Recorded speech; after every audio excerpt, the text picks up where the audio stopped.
Big news out of Twitter today. CEO Jack Dorsey is stepping down from his position at the head of the company. He said in an email to employees, which he also tweeted, that CTO Parag Agrawal will be taking his place. Now, in that same email, he brought up the talk around the importance of companies being founder-led and said that he believes that the notion is severely limiting. So, Zach, I'm going to toss this right off to you.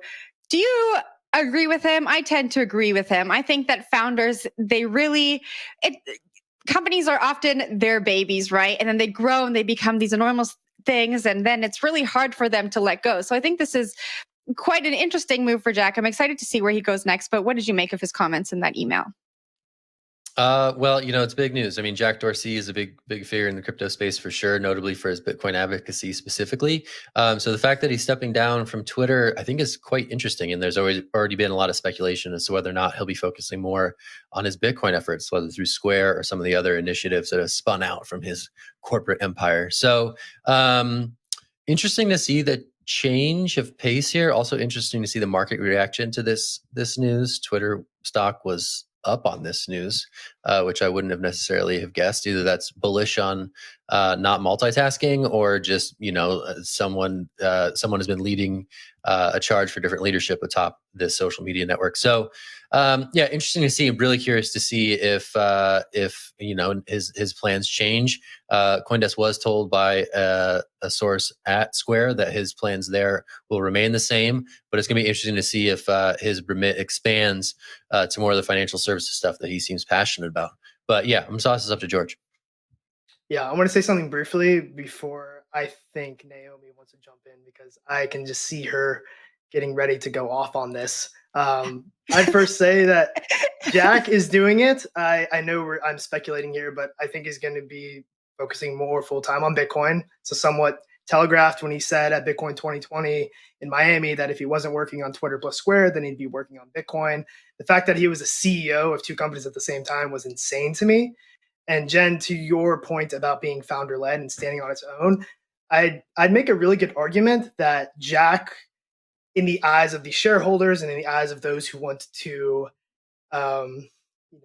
exploit customers, he was probably getting in the way of that because he didn't want to make a lot of moves that I'd say a lot more mainstream people would have liked him to make.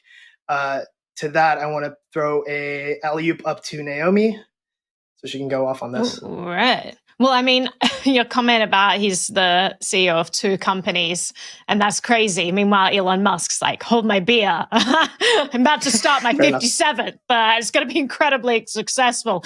I mean, it's interesting, his choice. So in the email that he tweeted out, he is talking about how this new CEO is the best choice, why he's the best choice. And yet we have evidence that he may not be the best person to promote free speech. So there's a tweet that came out by James Tirado, and he says, Jack Dorsey steps down as Twitter CEO, replaced by CTO Parag Agrawal. Censorship will get worse. Agrawal, in November 2020 interview, said, our role is not to be bound by the First Amendment, focusing on thinking about free speech, but thinking about how times have changed. That does not bode well at all. That's kind of a terrifying statement to say, like, let's not be bound by this whole notion of free speech, this silly little thing, which is the basis of a free society. Times have changed apparently, and he's there to embrace this new authoritarian bent when it comes to free speech. So I'm not that bullish on the direction of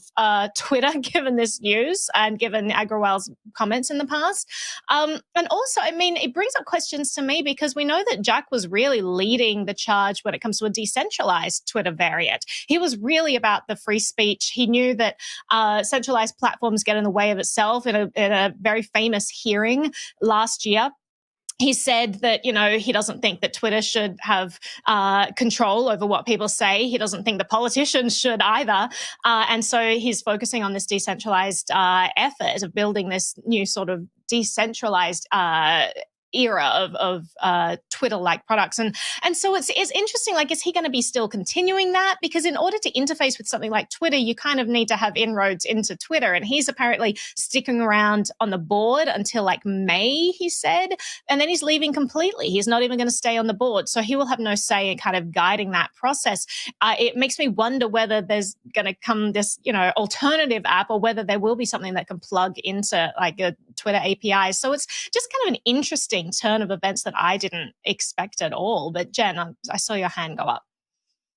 Yeah, I know that Jack said in his tweet that this was completely his decision, but I just wonder how much of his own decision this was. We talk about him being the CEO being the CEO of two companies. And the article said that last year, stakeholders were already trying to get him to step down because they didn't think that he could lead two public companies.